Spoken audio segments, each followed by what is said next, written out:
किसी भी परीक्षा की तैयारी के अलग अलग तरीके होते हैं। जैसे कुछ स्टूडेंट ऐसे होते हैं जो एग्जाम से एक आध दिन पहले पढ़ लिए, किताब उठाए, फिर पैनिक मोड में सब कुछ पढ़ते हैं और पढ़ो पढ़ो यार फेल हो जाएंगे।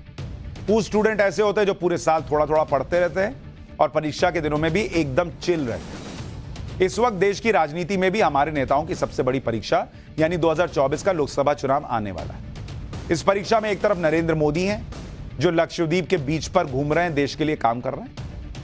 ऐसा लग रहा है कि उन्हें सबसे बड़ी सियासी परीक्षा का कोई लोड नहीं है क्योंकि उनकी तैयारी पक्की है, 9 साल से काम कर रहे हैं। दूसरी तरफ इंडी गठबंधन उन स्टूडेंट की तरह लग रहा है जो ऐन वक्त पर तैयारी करते हैं। इसलिए आप देखिए इंडी गठबंधन में इस वक्त हलचल मची हुई, कोहराम मचा हुआ।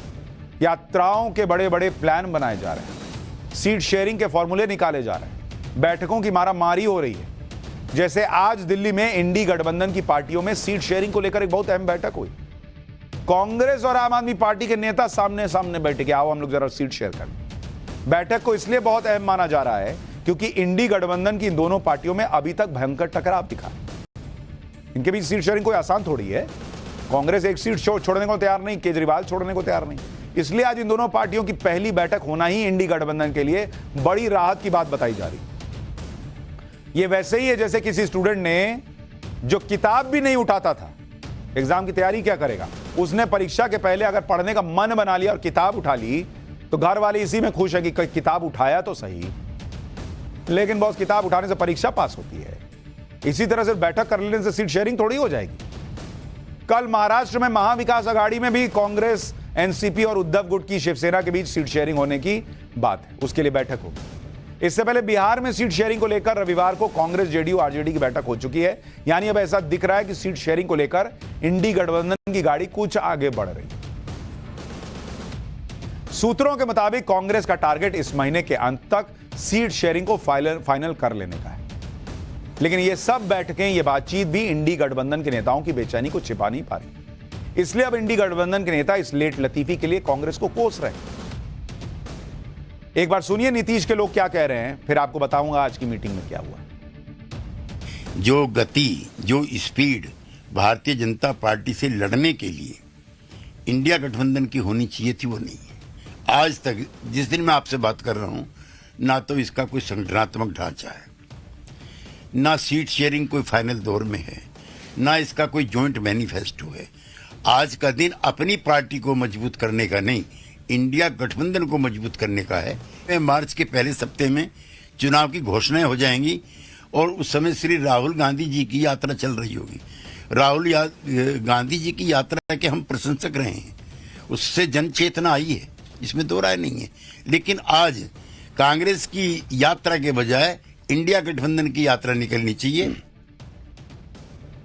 ऐसी बयानबाजी के पीछे एक प्रेशर पॉलिटिक्स भी काम कर रही है, जिसमें गठबंधन में शामिल बाकी पार्टियां ये चाहती हैं कि किसी ना किसी तरीके से एक दूसरे पर दबाव डालकर ज्यादा से ज्यादा सीटें हासिल कर ली जाए। जैसे आप दिल्ली के सीएम अरविंद केजरीवाल को देखिए, आज कांग्रेस से आम आदमी पार्टी की सीट शेयरिंग पर बैठक, लेकिन उससे पहले अरविंद केजरीवाल ने गुजरात में एक रैली के दौरान भरूच लोकसभा सीट से आम आदमी पार्टी के विधायक चैतर वसावा को चुनाव लड़ाने का ऐलान भी कर दिया कि भाई ये हमारा कैंडिडेट है। इधर सीट शेयरिंग पे बात चल रही है, इधर केजरीवाल ने कह दिया कि ये हमारा कैंडिडेट होगा लोकसभा का। सुनिए एक बार।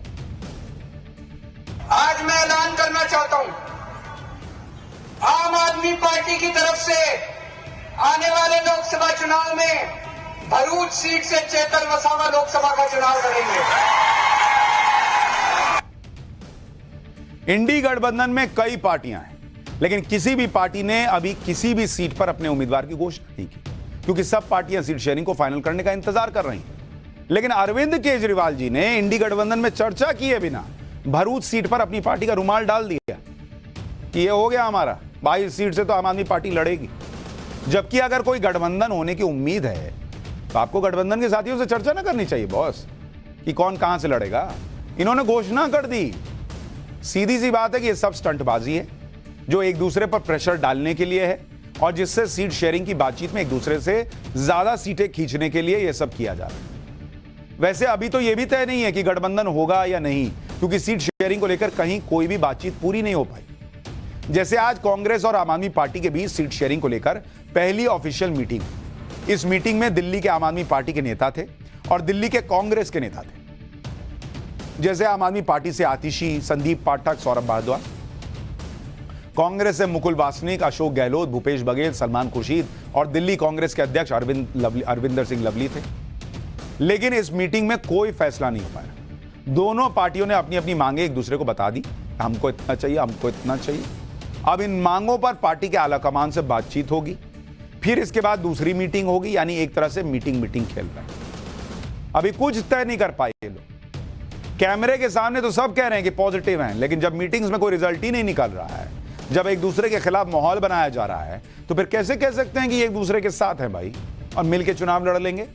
सुनिए मीटिंग में मौजूद कांग्रेस के नेता मुकुल वासनिक ने क्या बताया। हम पिछले करीब 2-2.5 घंटे से विभिन्न विषयों पर यहाँ पर चर्चा की, जिसमें किन किन सीटों पर कैसे कैसे आने वाले लोकसभा चुनाव में लड़ा जाएगा, उस पर विस्तार से चर्चा हुई।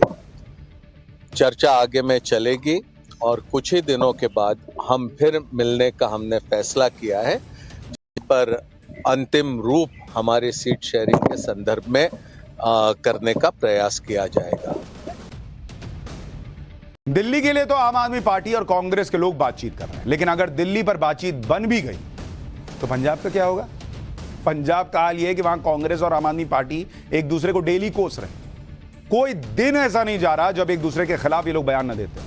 जैसे पंजाब के सीएम भगवंत मान ने कह दिया था कि दिल्ली और पंजाब में माताएं अपने बच्चों को कहानी सुना सकती हैं कि एक थी कांग्रेस। ये मजाक बना रहे। जवाब में कांग्रेस ने भगवंत मान की एक थी कांग्रेस वाली बात का मजाक उड़ाते हुए कह दिया कि एक था जोकर, या ये लोग गठबंधन करने निकले। इसी लड़ाई के बीच कांग्रेस नेता नवजोत सिंह सिद्धू कूद गए। उन्होंने कहा कि कांग्रेस के कुछ नेता आम आदमी पार्टी से मिले हुए हैं। ये तो हाल चल रहा है बॉस। यही कहानी बंगाल में चल रही है। बंगाल में कांग्रेस ममता बनर्जी को घेर रही है। बंगाल में ईडी के अफसरों पर हमले के मामले में बंगाल कांग्रेस के नेता अधीर रंजन चौधरी ने फिर कहा है कि ईडी खुद इडियट है। वो कह रहे हैं ईडी के लोग ही इडियट हैं जो बिना सुरक्षा के बंगाल चले गए। मतलब उनके कहने का मतलब कि आपको नहीं पता था कि बंगाल में क्या माहौल है। बंगाल में अगर ईडी वालों का खून भी हो जाता तो उन्हें हैरानी नहीं होगी, क्योंकि बंगाल में कानून व्यवस्था खत्म है। ये अधीर रंजन चौधरी कह रहे हैं टीएमसी के लिए कि बॉस यहां तो खत्म है मामला, ईडी वाले आए क्यों, वो तो मर जाते तो मुझे आश्चर्य नहीं होता। ये बंगाल को लेकर कहा जा रहा है। अब ये एक आकलन भी है कि प्रेशर पॉलिटिक्स का जरिया भी हो सकता है, क्योंकि बंगाल में ममता बनर्जी कांग्रेस को 2 से ज्यादा सीट देने के लिए तैयार। कांग्रेस के पास बंगाल में सिर्फ 2 सीट ही हैं। अधीर रंजन ने ही इस बात पर यह भी कहा था कि ममता बनर्जी से कौन भीख मांगने के लिए गया है। टीएमसी को पता नहीं है क्या कि कांग्रेस के पास 2 सीटें हैं, ममता बनर्जी से कौन सीट मांग रहा है। कांग्रेस बंगाल में अपने दम पर चुनाव लड़ सकती है। ममता बनर्जी नरेंद्र मोदी की सेवा में लगी हैं। कांग्रेस को ममता बनर्जी की दया की कोई जरूरत नहीं। यानी सब एक दूसरे को कोस रहे हैं, एक दूसरे पे प्रेशर बना रहे हैं, ताकि इस दबाव में कि सामने वाला हमको एक्सपोज कर देगा, हम पे ऐसा करेगा वैसा करेगा, शायद ज्यादा सीट मिल जाए। लेकिन सीट मिले ना मिले, पब्लिक तो देख ना रही है बॉस कि आप लोग क्या एक दूसरे के लिए बोल रहे हैं। बिहार की भी अलग कहानी चल रही है। नीतीश कुमार बिहार की अपनी सीटों पर रुमाल डाल के बैठ गए। वो अपनी कोई सीट जो जीती हुई है वो दूसरे को देना नहीं चाहते, जबकि वो सारी सीटें जो उन्होंने जीती वो पिछले चुनाव में जीती जब नरेंद्र मोदी के साथ मिलकर लड़ रहे थे, नरेंद्र मोदी के चेहरे पे जीती। जेडीयू प्रवक्ता केसी त्यागी ने कह दिया कि जेडीयू का 17 सीटों पर दावा है, 16 सीटों में जेडीयू जीती थी, 1 सीट पर दूसरे नंबर पर थी। सीटों का बंटवारा आरजेडी, कांग्रेस और लेफ्ट के बीच होना है। जेडीयू का इससे लेना देना नहीं। मतलब वो अपना पहले ही पैक कर लिए कि हमारा इतना है बॉस। मतलब नहीं होता है कि दोस्ती यारी में लोग लेके आए, थोड़ा चिकन लाए, थोड़ा रोटी, तंदूरी रोटी लेके आए। अब 4 दोस्त हैं, रोटी है 3। जेडीयू पहले ही 2 लेके बैठ गई कि हम तो इतना खाएंगे बॉस, मेरा तो इतना डाइट। यानी जेडीयू ने साफ कर दिया कि वो तो 17 सीटों पर लड़ेंगे, बाकी अपना जिसको जो देखना है देख लो। बिहार में 40 लोकसभा सीटें हैं, 17 पर नीतीश जी लड़ लेंगे। आरजेडी, कांग्रेस और लेफ्ट के लिए बची ही 23 सीट है। इस पर बिहार कांग्रेस के नेता कह रहे हैं कि मल्लिकार्जुन खड़गे ने बिहार कांग्रेस को 11 सीटों की लिस्ट दी है, जहां पर कांग्रेस चुनाव लड़ना चाहती है। अगर कांग्रेस को सिर्फ कम सीटें दी जाएंगी तो नुकसान महागठबंधन को होगा। यानी इन लोगों का कोई हिसाब नहीं है, इनका कोई हिसाब आगे बढ़ नहीं रहा है और इनका राम ही मालिक है।